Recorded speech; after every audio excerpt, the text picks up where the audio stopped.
Hey, what's up, guys? It's your boy Brenden Ortiz here, and you are tuned into my YouTube channel. It's been a minute. It has been a long, long minute, and I'm so grateful for everyone tuning in and watching today.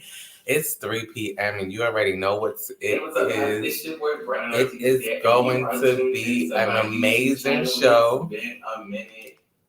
It's going to be an amazing show. Sorry about that. I watch myself as we watch because I want to make sure that editing, the proper production, I'm giving you the proper everything, like lighting, angles. So I'm looking and it looks great. It looks great. Anywho, so today, guys, today we are talking about my situation, my whole health situation, and everything I'm going through. I have a big smile on my face because I'm doing something that I love to do. I have you guys on Instagram, on Facebook, on YouTube, and thank you so much for watching and tuning in today again. I definitely support and love all my supporters, so I appreciate you guys always reaching out from DMs to Instagram messaging to just sending me text messaging, calling me. Thank you. It has been a traumatic situation for me. I just okay, so I think I should never did this because because now I feel like I'm not going to be able to give you what you want. Because what I did, guys, is I had to take a one of my painkillers. I had to take an oxy. Like literally, I took it like probably 15 minutes ago. And the reason being is because my leg is in pain. So you can't see how I look. Like right now, I did makeup. I look like a bomb. I look bomb. But in all actuality, like I'm really excited right now because I love doing this. I miss you guys. I miss every single one from Facebook to YouTube to Instagram. Like I really missed you guys. I'm about to cry because this is something that I love to do. I really love to um just project my inspiration, my testimony, and just things that have gone through that I've gone through because a lot of people can understand or a lot of people can take from it and just embrace it. So right now, I guess I'm a little emotional because I miss doing the response. I miss doing lives. I miss just interacting with social media and people on social media and my supporters on social media. Like, thank you so much. Like I said in the beginning. So, like I said, guys, we are going to. No, I was really about to cry though. Like that is crazy. We are gonna get into vascular cancer and what is vascular cancer. I know you guys have been saying, oh, but how does he had it all his life and he is still living? Well, it wasn't cancerous. It wasn't malignant when it was developed when I was actually born. I was born with multiple blood vessels and arteries in my left leg and in my pelvis area. And those are the individual blood vessels and arteries that actually conjointed and developed tumors. So we get into that, and that's where it becomes vascular cancer. So vascular cancer are a type of tumor that forms cells that make blood vessels or lymph node vessels. Vascular tumors may be benign, which are not cancerous, or malignant, which are cancerous, and can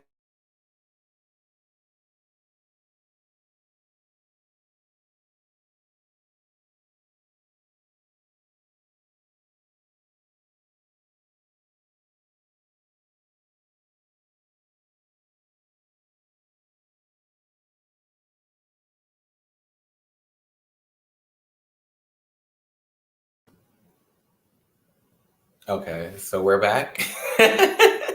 I don't know what just happened. Anywho, so like I said, these are blood vessels that develop and conjoin into tumors. As I showed you guys my tumors on social media recently, you guys were like, "Oh my god, oh my god, oh my goodness, oh my god, they look like hot wings. They look like hot wings." I wish I would have put the picture in this programming today so that you guys can all see it. But unfortunately, I did not do that. But what is so ironic about it is that in the mass of it all, I had 8 tumors in my left thigh and 8 tumors in my upper left thigh and 8 tumors in my pelvis area.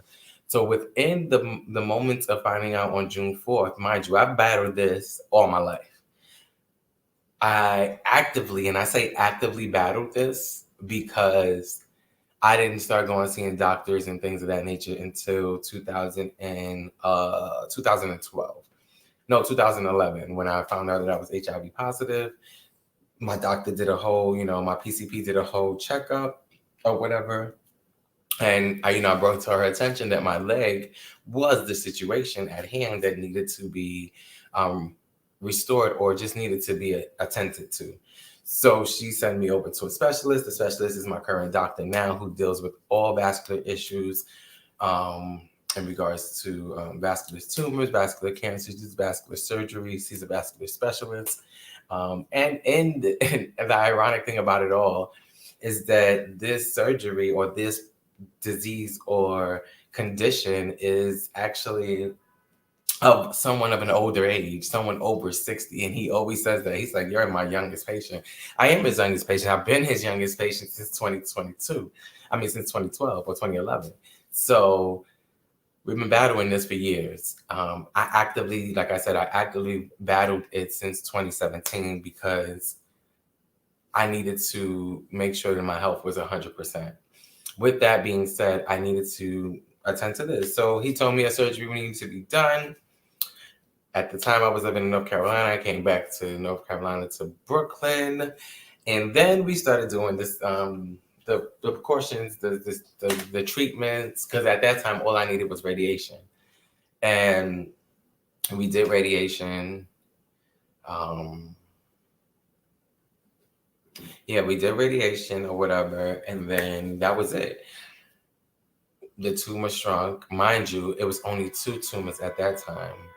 It was 1 tumor. I hope y'all cannot hear the outside because so annoying. But hey everybody, you guys can tune into you guys can click the YouTube link. If you guys click the YouTube link on Instagram, you guys can actually see the full interaction and learn a couple things, But anywho, so I did my first surgery in 2018, a year later, because I did radiation for about 6 months before the surgery. The surgery was in 2018. No, 2019. I'm sorry, 2019, November 2019. Got that surgery done. Boom. No, 2018. It was 2018. 2018, yeah, it was 2018. Let me take a sip of my lemonade. Ain't nothing in here, guys, because you do not mix narcotics with alcohol, and oxycodone is a narcotic, and we will not be doing that. I will not be passing out here. So this is just a lemonade. It look like a cocktail because I want to make it. I haven't had a drink in probably months. I had a mimosa in September. Months. But anywho, so I forgot what I was saying.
So y'all know I get kind of discouraged when the technical difficulties go into play. And Jesus, I just say Jesus, cover me. It's ridiculous, but we are back. Thank you so much for tuning in. Thank you so much for watching. Oh Lord, let me get back into what I was saying. This is crazy. I do apologize for all the interruptions. This is just people trying to work against me.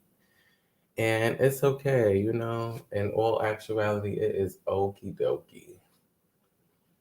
I'm just going to get my live together on Instagram so the people could know that I am still here.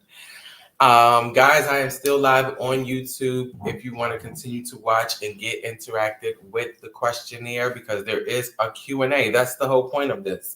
It's a Q&A so we can question and answer, and I can answer your guys' questions. Thank you guys for Facebook, for YouTube, for Instagram, for tuning in. I apologize for the technical difficulties. I do not like that part of it all. I do see some comments in the situation here. So we're going to see people posting comments on YouTube. May God bless you. Thank you so much, Samaj MH. We appreciate that. I appreciate that. There's another one. Thank you so much, Terrence. Terrence, I like Terrence. Terrence watches me on Instagram. Terrence watches me on Facebook. Terrence watches me on YouTube. Thank you so much. These are ongoing supporters. I truly appreciate you. Oh, MJ, Samaj, James. And what's your name? Because you got so many names for me. But thank you so much. That is truly appreciated that you guys continue to watch me throughout. So I know that I have consistent followers and supporters. Let's see. Let's get into these questions. Because we are here for the Brenden Ortiz Q&A. Let's hide that comment. And we're going to get into the first question. I'm actually just going to scroll through them because it's a lot of questions that you guys have asked. So the first question says, as this activist, what are your most recent activist work have you done? Okay, when I tell my assistants to write the questions, I actually want you to edit them as well. Don't write them verbatim. Anywho, my most recent, I wouldn't say I had anything activist work as well. My puppy is over there just she's not used to the people at the door. But I haven't really done anything as far as my activist work, my HIV work, my cancer work, but I do have things in plan. Like I have planned a blood drive coming on. I also have planned, what else do I have planned? I have a couple of other things planned. And what else do I have planned? Oh, we did a book bag drive. We gave back book bags to the kids over, Crystal, whatever that was, back to school. Let me tell you something. My leg has been so my priority. I'm sorry, and it may sound crazy, but I really haven't had any other. Look here, huh? I haven't had any other opportunities to do anything planning wise. Because I'm actually busy with healing and recovering. I'm actually busy. My assistant just said go down the line because I'm gonna forget which ones I picked. All right, next question. What would be a good theme song for your life? Do you know what's a good theme song for my life? And I always say that this is a good theme song for my life, and I always play it. And I don't know if you guys seen it, been played recently, because it has been played recently, because that's how I've been feeling. It's Titanium. Titanium is my actual song in which I love Titanium by Sia and David. That song makes me feel like I am Titanium. Like I am the one that is able to conquer it all and conquer from Empire. That used to be one of my favorites as well. Just very powerful songs. Like I also like Lauryn Hill. Gotta Find Peace of Mind. Like that's been my go-to. But my theme song, it would have to be Titanium by Sia. Okay, guys. I like that question. This question, I told my assistant not to put on here because I didn't understand it, but I guess I'm gonna have to answer it and figure it out. What would be a gag reel of your life? A gag reel of my life. My life is so traumatic. No problem. Um, a gag reel. What is a gag reel? Like I've never heard of that term. I'm guessing because when gag, like you, like something that's gonna be a shocker. That's my whole spill of that. A gag reel. My gag reel will be very intense actually because it will entail like a whole lot of different things. Like I have a traumatic lifestyle, and things happen in people's lives, not only mine, in everybody's life. So I think everybody has a gag, a gag reel. Next question: What would be your superpower if you were a superhero?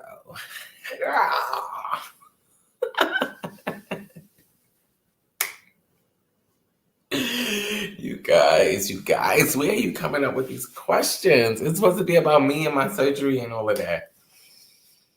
And I was supposed to go more into detail, so I'm gonna go back into details in that because I just got back into my gist of what I was talking about. But if I had a superpower, if I had a superpower, my superpower would be being able to vanish. People might think that's weird, but I want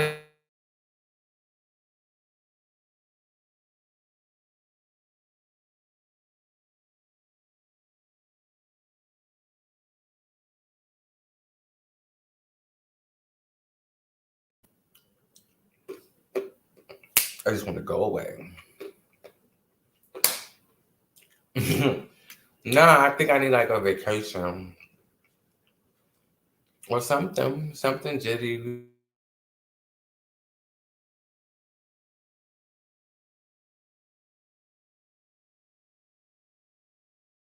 Because I see them, so I know exactly what you're going through. This is why I watch my show. Or if you see me looking up, guys, it's because I'm watching.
And we're back. I was eating some almonds. I'm sorry.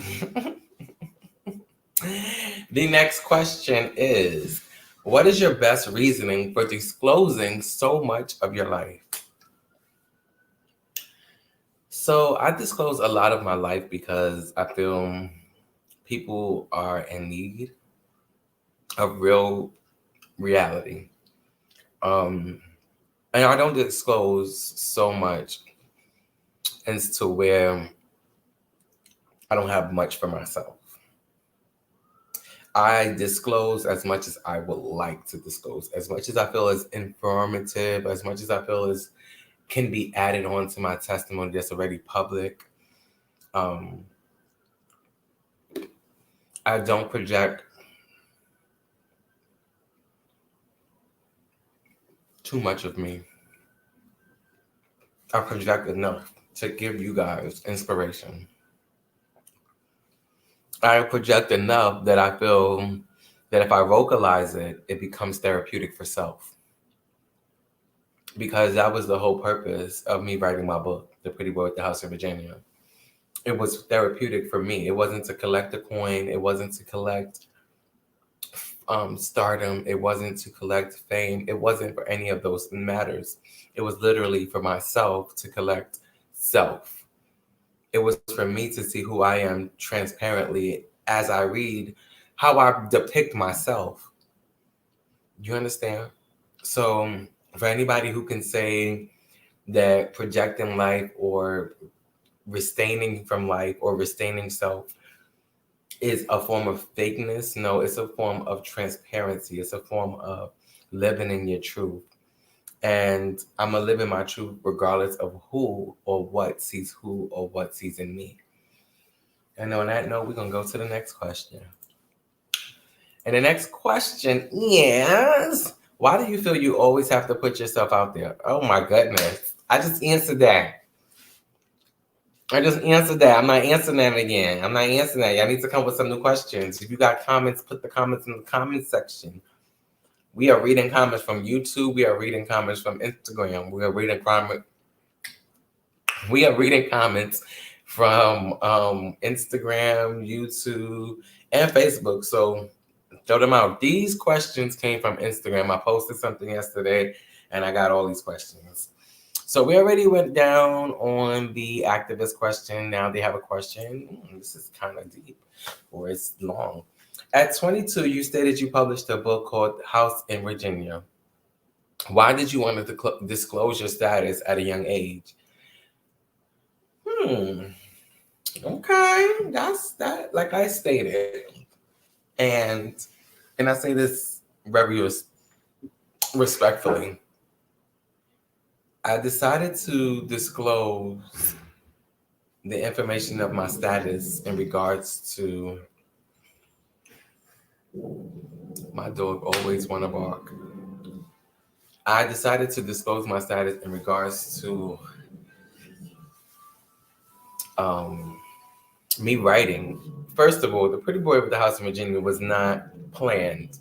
It wasn't something I wrote intentionally to get published. The House in Virginia, The Pretty Boy with the House in Virginia manifested, and it wasn't even titled The Pretty Boy with the House in Virginia. It was titled Surreal Life, The Unsurreal, something like that.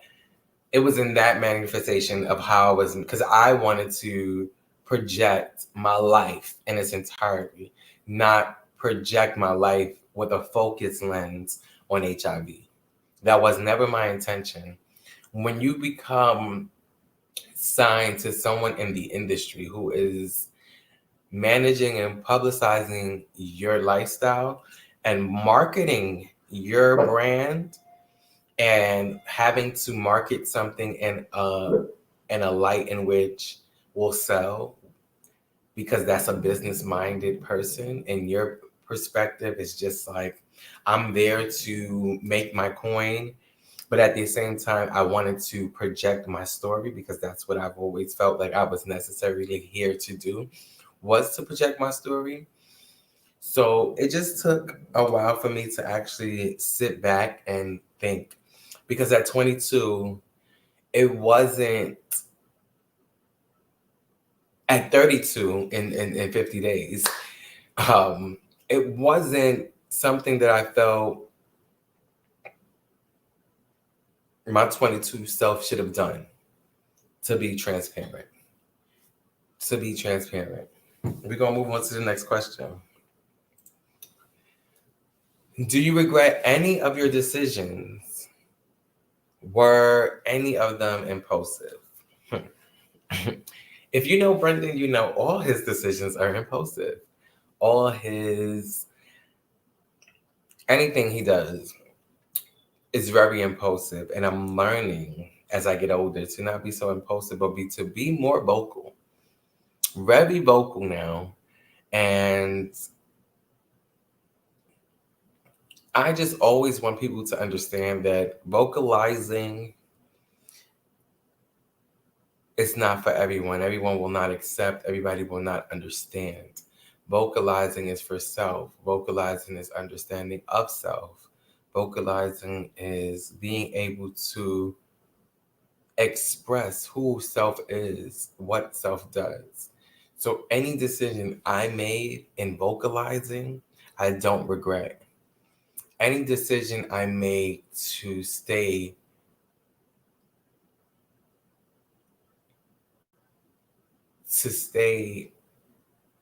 silent, I regret. I regret every decision I made to stay silent versus all the decisions I didn't make to vocalize. Those are my regrets that I have. Were my decisions impulsive? Sometimes. Are all my decisions impulsive? No. Most of the times, yes, but not all the time. I live in an impulsive YOLO lifestyle. I may be conservative and I may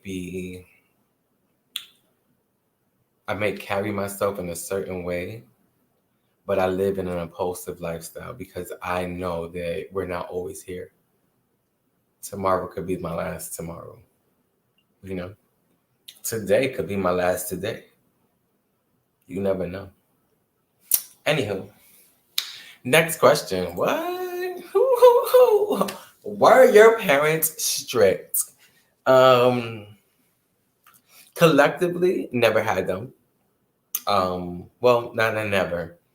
I had them collectively from birth until 4. Coexistent together, not parenting together. Well, co-parenting together and coexisting together, but not actually in a relationship together. Both parents loved me unconditionally. I know that, and I felt that every moment of my life while they were on this earth as they're not on this earth. I haven't had my mother since I was 16, but she's continuously instilled in me. I'm literally a split in mannerisms of her. I wouldn't say a split in image of her because I look jet like my father. That I would never take away from him. And some of his anger ways, I guess, are similar to mine. I'm just not extreme. Like, he's extreme. I'm not going to go into details. If you want to know details about that, you can purchase The Pretty Boy with the House in Virginia. But also, yeah, my parents, I grew up in a single mother family home. That's even a thing. Well, that is a big thing. And not even if it's a thing, but if that saying is a thing. But yeah, I grew up in a single family home with my mother, Puerto Rican side. Grew up very Puerto Rican, was in Puerto Rican Day Parades, very Boricua, Mark Anthony, Brenda K-Star, DLG, El Gran Gambo, all of them people. We was in there. Very family orientated. It kills me to see that the things are happening now. But yeah, very family orientated. Very. But my parents were strict. My father was in prison throughout my whole life. I'm not going to go into details about that, but still always sent me mathematical problems, and I had to send it back. let him grade them, and then he will send them back to me and show me my grades. Now, I had to wait 3 weeks back then to get a letter that had Tasmanian Devil drawn on it. The man used to tell me he was an artist and he used to draw it. And come to find out, it was a guy who used to actually, like, they used to scrape magazines and make paint and actually draw under envelopes. And they used to send me them. I had them until I was 15 years old and then threw them away. But, yeah, they loved me. My parents loved me. They were strict only because they knew. I felt like my mother knew that I was going to be gay, and so she was very protective. And I remember when I told her at 16, or like a month on my birthday, which was a month before she passed away, that that I actually had feelings for both sexes. You can find the details of that in my book, The Pretty Word with the House of Virginia. I'm not about to give y'all all of that. You see, I give selective. I don't really talk about that. That I don't really talk about. I don't really talk about that. Y'all better check it out. Let's see. Next story. Let's question. How did you know you had cancer? Were there any signs? So there's always been. I've always had. Like I said, I've always had this. Was it always cancerous? No. Has it been cancerous? As of 2018, yes. 2017, yes. And then I had my first surgery in 2018. So as of 2017, it has been cancerous. 2018, we removed the tumor. When he went in with me laying on my stomach, and he went in initially, cut it out, took it out. When he went inside, he seen another one. It was only 2, and he couldn't reach the other one. So he said, all right, well, in 30 days, let's do another procedure. Remove the second one that I seen when I was in there. I need to do it on your back this time, and then we'll be done. That one we never did. The pandemic happened. I went through a whole breakup, nasty breakup, went into jail, this, that, and the third, nasty. I only was in jail for 18 hours. So don't get it twisted. I'm not a criminal. I'm very, very, very Catholic schoolboy. No, I'm not. But, but yes, that's what happened. Breakup happened. Pandemic happened. Didn't get the surgery until now. By the time I got this surgery now, I had to get 3 surgeries. Lord of mercy, it was detrimental to my life and my health and my everything. I lost 25 pounds. I was 152 from 167. No, 142 from 167. Check the records. Anywho, so now we go in there, we see this 8 tumors. His first surgery, he put something in there, boom. Plate, metal plates that's in my thing to stop the tumors from growing. We did the radiation, we did the chemo. The chemo was in veins, in my veins. As you can see, well, not no more, but I would have, well, you can see because my scar, my black and blue, that's from them doing it through the vein because I refused for them to cut something right here. They wanted to do it on my chest. I'm going to have too many scars. I don't want it. Anyhow, and then we did the radiation. But did I have signs? Yes, I had inflammation. I had a lot of pain, but those are not signs of cancer. Those are just signs that something is wrong with your body. So when you have those signs, don't ignore it, because us as the Black community, us as those of the LGBTQ community, we do not take our health serious unless it has to do with something that is immunicable. And I don't want to go into that, but just saying, I don't want to take that and then you guys pull that and say, oh, well, he's saying that we have this. No, you guys literally only go to get checked up if you have an STD, STI, or HIV. I'm not being funny. I'm just being real. If you feel your pee burning, sometimes you don't even go and see if your pee is burning because you don't care. You just say, oh, it's pee. It's burning. It's supposed to burn. No, it's not. So, like I said, this question says, were there any signs? I had signs. I had inflammation and I had pain. Those are signs that something is wrong with your body. It's not right. So please go get it checked out. You never know what it is. Just like when women go get their breast checked, it's a lump in there. They don't know what the lump could be. It could be benign or it could be malignant. Well, go get it checked out. You got a headache. You might have a tumor in your head. Go get it checked out. It takes nothing but a CAT scan. You got swollen lymph nodes. You might have vascular issues. We're going to go back to what is vascular cancer, and I will go ahead and answer those questions. If you have questions, please leave them in Facebook.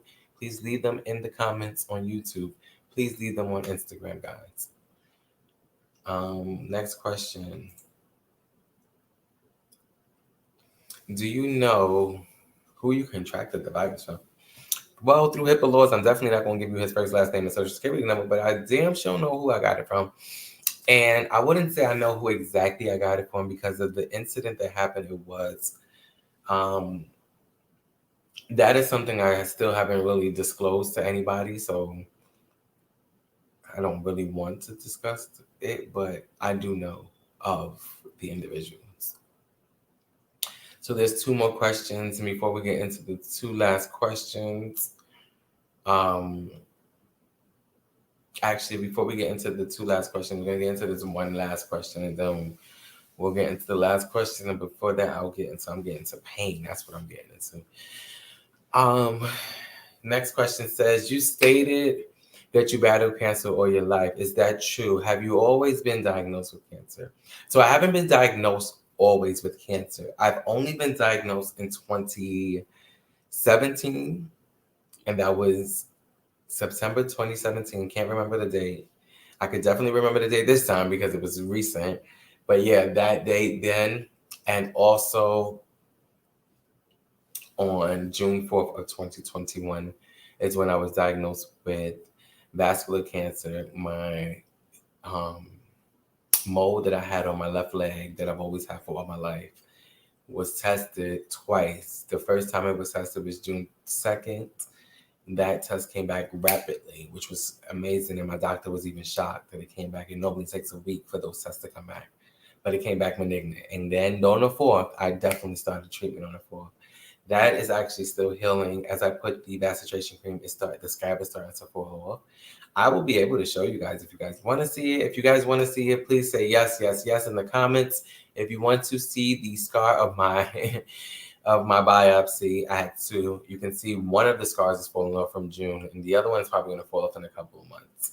But definitely didn't have it all my life. I had vascular issues, I had a vascular disorder all my life, but I did not have vascular cancer all my life. I had vascular cancer in 2017. It went into remission, and then it came back in June of 2021. Right now, we tested the other biopsy as of October 4th. We will be finding out what the results of that. I can't give you all the answers here because there is so much more coming from Brenden Ortiz. And if I give you all the answers here, you will not know what's happening in the future. So, as I guys told you all, the type of tumor that I had was called vascular cancer. Vascular cancer is the type of tumor that are formed from the cells that make blood vessels or lymph vessels.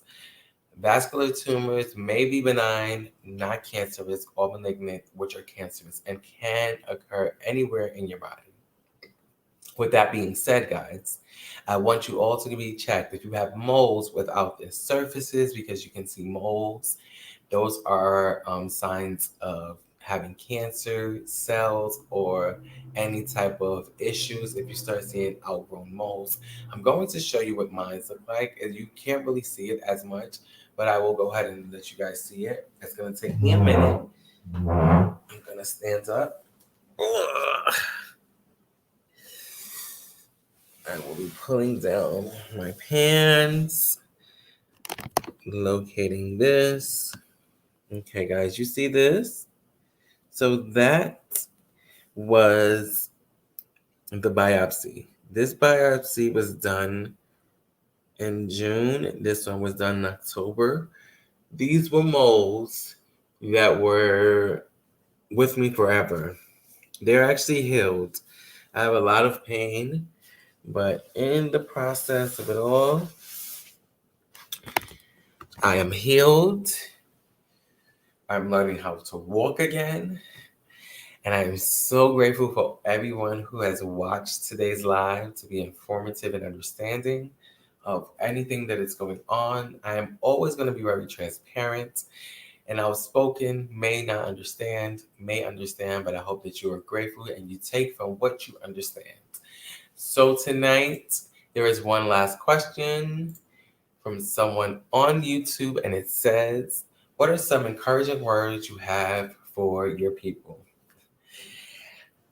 My most encouraging statement to date is be your own moral compass. In order to be your own moral compass, you have to have your own morals. You have to stand firm in what you believe in. You have to stand firm in who you are as a person. All may not recognize it or all may not agree, but at the end of the day, you have to have values and morals for self with focus of tunnel vision and understanding of self, love, and always put God first, because God is love and love is God. This is your boy, Brenden Ortiz. Thank you so much for tuning into my first ever Q&A with Brenden Ortiz. We will definitely have more of these because I want you guys to ask more questions, get more informative, get understanding of who I am, because I'm not going nowhere. I am not going nowhere. If you're looking to follow me on Instagram, you definitely can do that at at Sir Brenden Ortiz. Also follow the Response Talk Show. We will be coming back. I may have a cast, I may not have a cast. I may have guest hosts, I may not have guest hosts. I don't know.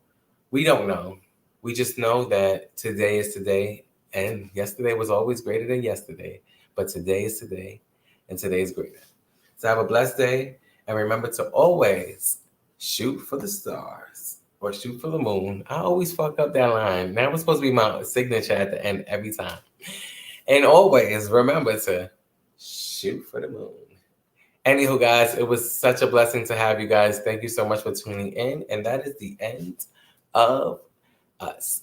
This is your boy, Brenden Ortiz here, and you have been live with me on YouTube and on Facebook Watch. Thank you, Instagram. Thank you, Facebook Watch. And thank you, YouTube. You have a great night. And don't remember to not forget your boy, your homie, Brenden Ortiz, the pretty boy with HIV.